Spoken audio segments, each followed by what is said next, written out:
Deixe seu like e se inscreva no canal para ficar por dentro de novas atualizações sobre isso. O futuro da União Europeia joga-se em França. Este domingo acontece a primeira volta das eleições presidenciais em França, um país charneira da UE. Emmanuel Macron é o favorito, mas a sua vantagem em relação a Marine Le Pen tem diminuído constantemente. Desde as últimas eleições, a direita francesa mudou substancialmente, e o resultado pode ser uma surpresa. Em 2017, a vitória eleitoral de Emmanuel Macron foi uma surpresa. Mais bonito e mais jovem do que os seus antecessores, tinha 39 anos, fizeram uma carreira zigue-zagueante, entre banqueiro da Casa Rothschild e secretário-geral do presidente socialista François Hollande. Nem sequer tinha partido. Criou à pressa, no ano anterior, o La République En Marche, 100 deputados no parlamento, com uma etiqueta centrista e pró-europeia. De direita, classificou-o imediatamente à esquerda, pois viu nele uma postura pró-business disfarçada de modernidade. A direita era considerado um social-democrata, fraco na imigração e disposto a fazer concessões aos trabalhadores. Além disso, apresentava uma vida particular peculiar, mesmo para os franceses. Era casado com Brigitte Trogneux, 24 anos mais velha, com 3 filhos, e que tinha conhecido aos 15 anos, quando ela era sua professora em Amiens. As famílias opuseram-se, ela foi despedida e Emmanuel teve de esperar até aos 18 anos, já em Paris, para retomar a relação. Quando casaram em 2007, o apartamento foi comprado por um amigo que era inspector das finanças. Na eleição de 2017, o favorito da direita civilizada, isto é, não Le Pen, era François Fillon, do Partido Republicano Gaulista, mas um escândalo relacionado com as remunerações recebidas pela mulher no cargo fictício de assistente parlamentar, estragou-lhe as hipóteses. Embora os Fillon negassem, foi instaurado um processo judicial que levaria à sua condenação em 2020 por fraude agravada e falsificação de registros. Macron beneficiou desta desistência de última hora, tornando-se o único candidato palatável para o enorme espectro que vai do centro moderado até a direita conservadora. Direita, essa que valoriza os valores cristãos, mais do que as diatribes laicas de Le Pen. Passou a segunda volta e os eleitores de esquerda viram-se na necessidade de votar nele para impedir a eleição de Le Pen. Um fenômeno que já tinha acontecido em 2002, quando a esquerda teve de apostar em Chirac para travar Jean-Marie Le Pen. Presidente ativo, dialogante e teimoso, dizem as más línguas que quem o orienta é Brigitte, um boato que, verdadeiro ou falso, não faz qualquer diferença na prática. O facto é que Emmanuel, em ocasiões públicas em que teve de agir sem consultar ninguém, mostrou resolução e uma noção muito equilibrada do seu poder. No plano interno esteve envolvido em várias medidas controversas. Para os franceses, altamente politizados, todas as medidas são controversas. Mas no plano europeu fez boa figura, criando uma amizade quase instantânea com Angela Merkel, mantendo assim o eixo Paris-Berlim que é a espinha dorsal da União Europeia. O quadro político da eleição deste domingo é bastante diferente. Para já, nos últimos 20 anos não houve nenhum presidente francês que fosse eleito 2 vezes.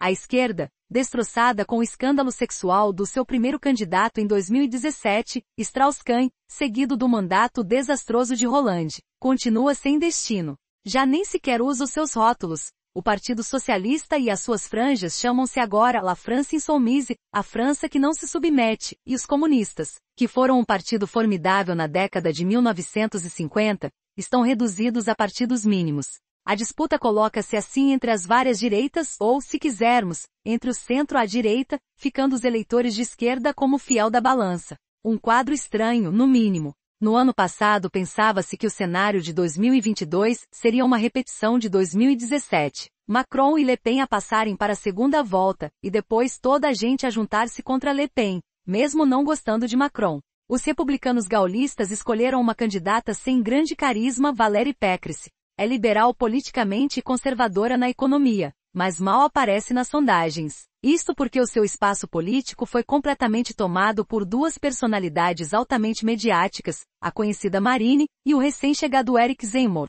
Este apresentador de televisão e ensaísta radical vai buscar a direita mais conservadora, cristã, anti-muçulmana e anti-imigração.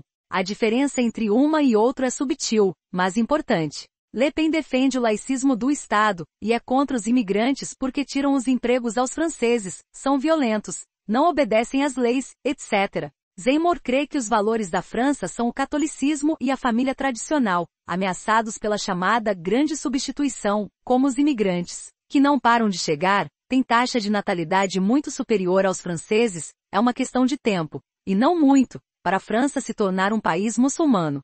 Para complicar a situação, Marion Maréchal, sobrinha de Marine Le Pen e considerada até há poucos anos sua sucessora, descobriu que se revê muito mais nas ideias de Zemmour do que nas da tia, e passou-se de armas, que são muitas, e bagagens, que não são assim tantas, para o recém-chegado. O que é novo, e sem dúvida assustador, é que Zemmour apela às ideias mais retrógradas, pré-Revolução Francesa, que até agora ninguém tinha tido coragem de alardoar abertamente. São eleitores classe média e alta, muito conservadores, que acham Le Pen uma ordinária sem princípios, casada e descasada, com uma vida pessoal pecaminosa, e filha de um fascista de origens humildes, o Jean-Marie que fundou a Frente Nacional, e a dinastia Le Pen em 1972. Noutra comparação simplista, é o que a aristocracia alemã pensava de Hitler na década de 1930. Ironicamente, Le Pen também tem força entre os trabalhadores de mais baixos rendimentos, inclusive de muitos imigrantes portugueses. Sentem-se excluídos da prosperidade e ameaçados pelos imigrantes não brancos. Num clima radicalizado, o meio-termo soa tibieza, e Marine sabe apelar aos receios mais simplistas dos eleitores. Esta disputa entre as direitas pode, evidentemente, favorecer Macron. As sondagens têm variado de dia para dia, uma delas, publicada esta sexta-feira pelo Gabinete de Estudos, ELAB para a televisão BFM TV e a revista Elle Express, dá 26% a Macron e 25% a Le Pen. Já a sondagem do Gabinete de Estudos, BVA para a rádio RTL dá a mesma percentagem de intenções de voto para Emmanuel Macron, 26%, mas 23% para Marine Le Pen. Noutra sondagem do Gabinete de Estudos e for para a revista Paris Match, televisão LC e Sud Rádio, o presidente mantém os 26%, e Marine Le Pen detém 24% da preferência dos inquiridos. No terceiro lugar em todas estas sondagens está Jean-Luc Mélenchon, obtendo entre 17% e 17,5%, deixando assim o líder da extrema-esquerda provavelmente de fora da segunda volta. No quarto lugar, empatados, estão a candidata da direita, Valérie Pécresse, e Éric Zemmour, também na extrema-direita, já sem qualquer possibilidade de chegar à segunda volta. A questão é que a diferença entre a Marine e Emmanuel tem vindo a diminuir. Será então uma repetição de 2017? Talvez não porque, segundo alguns comentadores, desta vez a esquerda, não irá tapar o nariz e votar Macron. Poderá abster-se na segunda volta. E aí o equilíbrio entre os dois será muito mais próximo para a União Europeia. Uma vitória de Le Pen será o fim do projeto europeu, tal como tem progredido até agora. Primeiro, o seu nacionalismo levará ao isolamento da França. Depois a amizade com Putin, de que ela evita falar nestes dias, de certo acabará com a coesão europeia em relação à Ucrânia. Não será bem aceite pelas outras democracias, que se consideram inclusivas e humanistas. Depois do Brexit, de Viktor Orbán, do governo polaco e da guerra na Ucrânia, não faltava mais nada. Os franceses é que vão escolher, mas toda a Europa sentirá o resultado da escolha.